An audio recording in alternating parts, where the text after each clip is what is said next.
Assalamualaikum warahmatullahi wabarakatuh dan selamat siang adik-adik semua. Kita ketemu lagi ya hari ini di mata kuliah program KB. Jadi hari ini kita kedatangan tamu dari Balai Penyuluh KB yaitu Ibu Paskaria yang akan berbagi pengalaman terkait implementasi program-program KB di masyarakat. Jadi sebentar Ibu akan menyampaikan materi terkait metode kontrasepsi modern, kemudian Ibu Paska akan membawakan materi tentang KIEKB. Oke, baik ya, kita mulai. Metode macam-macam, beberapa jenis metode kontrasepsi.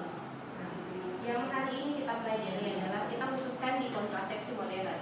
Jadi bisa dilihat metode kontrasepsi modern itu terdiri dari beberapa metode. Yang pertama itu ada oral kontrasepsi.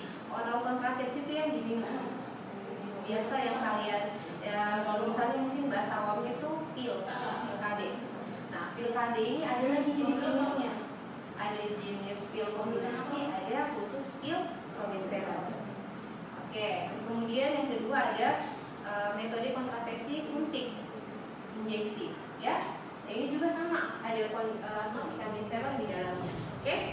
Kemudian yang ketiga ada implan. Implan lagi ada jenis-jenisnya, ada implanon, Mirena, dan Indoclair. Kemudian IUD. IUD itu ada yang hormonal dan ada juga yang non hormonal. Nah, kemudian sterilisasi yang tadi disebutkan teman kita, jadi ada pas di saluran pas di kalensnya itu dilakukan operasi. Jadi terus sifatnya ini permanen. Kalau sterilisasi beda sama yang oral, suntik, implan, dan IUD. Jadi steril ini sudah permanen dia, tidak bisa lagi. Oke, sampai di sini mungkin ada yang ditanyakan terkait macam-macamnya. Nah, mungkin untuk untuk sekedar tambahan, metode kontrasepsi itu ada dua. Ada yang metode kontrasepsi hormonal dengan ada juga yang non hormonal.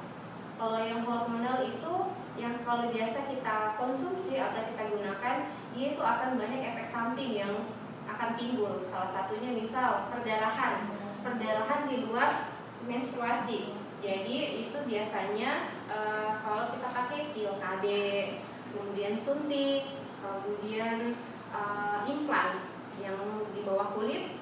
Nah, itu dia itu masuk KB yang hormonal. Kemudian ada juga IUD yang hormonal.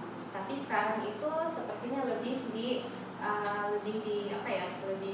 banyak yang pakai yang non hormonal. Sebentar kita mungkin Ibu Paska yang akan menjelaskan bagaimana di lapangannya. Kemudian kalau yang hormonal ini biasa itu kalau misalnya banyak ibu-ibu yang bilang, kenapa saya semenjak saya pakai KB badan udah gendut, badanku gendut, terus mukaku udah flat. Nah, itu adalah salah satu efek dia pakai KB yang hormonal. Kemudian kalau yang hormonal dia pil, kemudian suntik, itu waktunya bersifat jangka pendek. Sedangkan kalau misalnya yang jangka panjang itu implan dengan IUD. Kalau implan itu yang di bawah ini, yang di bawah kulit. Nah, dia itu bisa ada yang 3 tahun, ada yang 5 tahun.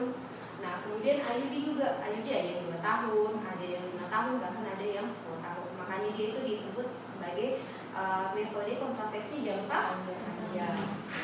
Kontrasepsi yang pil kombinasi. Jadi dia itu kalau untuk pil kombinasi, dia itu kelemahannya dia harus diminum setiap hari. Dia itu harus sama perempuan yang disiplin. Jadi kalau misalnya dia tidak disiplin, kemudian dia lupa, nah itu akan cepat kembali kesuburannya. Nah, ini yang tadi saya jelaskan biasanya.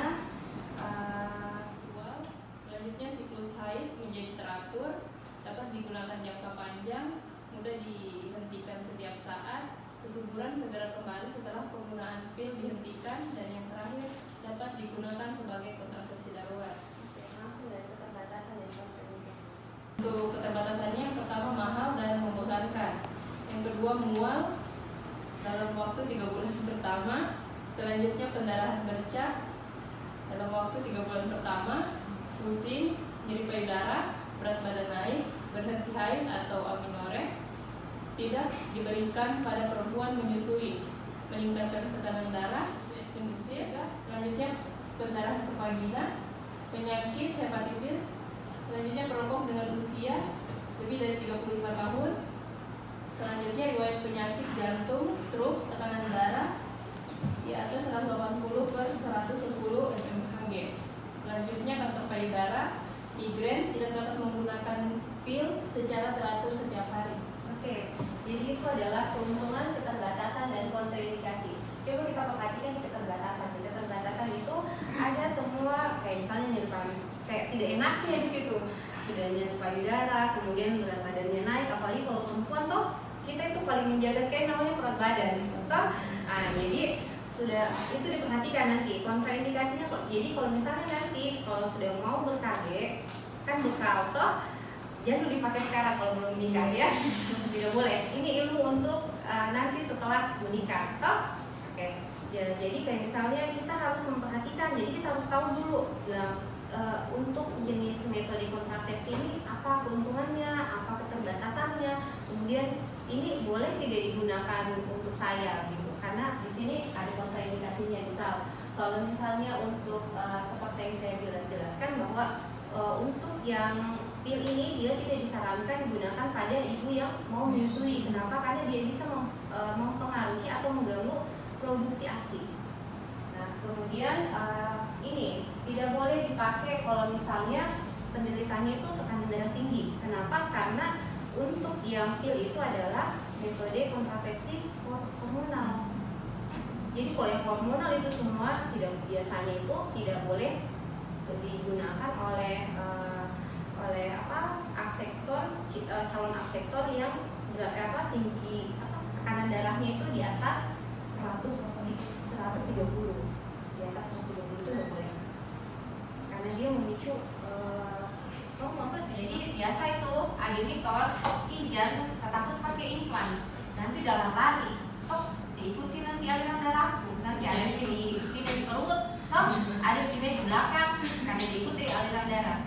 Nah, jadi implan itu dia tidak mungkin lari-lari. Bisa jadi memang ada kasus yang itu misalnya KB-nya yang 2 tahun, KB-nya 2 tahun tapi setelah 1 tahun berjalan saya mau promil, saya mau hamil lagi, boleh dicabut, tidak apa-apa. Yang kontrasepsi implan ya, mengurangi nyeri haid karena progesteron, relaksasi otot-otot rahim. Jadi kalau misalnya kita lagi biasa perempuan mens, pada saat mens itu biasa kram-kram perut, itu biasa kalian minum obat tidak? Tidak boleh ya, karena itu fisiologisnya tubuh. Jadi pada saat haid, menstruasi itu kan rahimnya kita dia berkontraksi. Jadi itu yang mengakibatkan merasa tidak nyaman pada perut. Itu jangan diminumkan obat biasa, minum piranti, kemudian ada yang minum obat anti nyeri, kecuali dia itu kontrasepsi MOP. Ini ya, ini tadi mekanisme kerjanya. Jadi vasektomi itu dia operasi kecil, bukan dia operasi besar harus satu badan dibius gitu ya. Operasi kecil dia karena operasi kecil di mana vas deferensnya itu yang berfungsi sebagai saluran transportasi spermatozoanya itu dipotong atau disumbat. Nah, kemudian kalau saya yang tanya Bu, kalau misalnya jadi vasektomi itu tidak mempengaruhi fungsi dari kelenjar-kelenjar aksesoris, jadi sehingga produksi cairan semennya tetap berlangsung dan masih bisa ejakulasi, tapi tidak ada kandungannya, tidak ada kandungan sel spermatozoanya.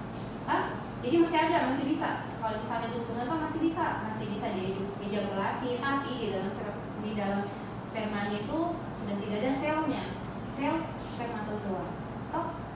Yang dulunya tidak tahu atau yang dulunya takut, dengan adanya kita tahu kepada mereka, kita sampaikan informasi, kemudian pengetahuan, edukasi kan, kita ada komunikasi kepada mereka sudah jadi, oh iya Bu ya, Ibu kapan ada pelayanan KB gratis?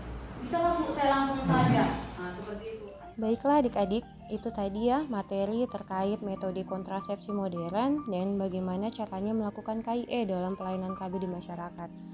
Ya, jadi tugas untuk minggu depan itu adalah kalian pilih salah satu jenis metode kontrasepsi modern, kemudian buat materinya dan dituangkan dalam bentuk leaflet yang kemudian kalian akan bawakan pada saat melakukan penyuluhan di Posyandu. Nanti kita akan berkolaborasi dengan Ibu Pasca dari Balai Penyuluh KB ya untuk melakukan penyuluhan di Posyandu. Ya, jadi sekian kelas hari ini. Saya ucapkan terima kasih kepada Ibu Pasca yang sudah meluangkan waktunya berbagi pengalaman kepada kami di kampus. Saya tutup perkuliahan ini dengan ucapan Fastabiqul khairat. Wassalamualaikum warahmatullahi wabarakatuh. Terima kasih teman-teman, adik-adik dan Ibu Pasca ya.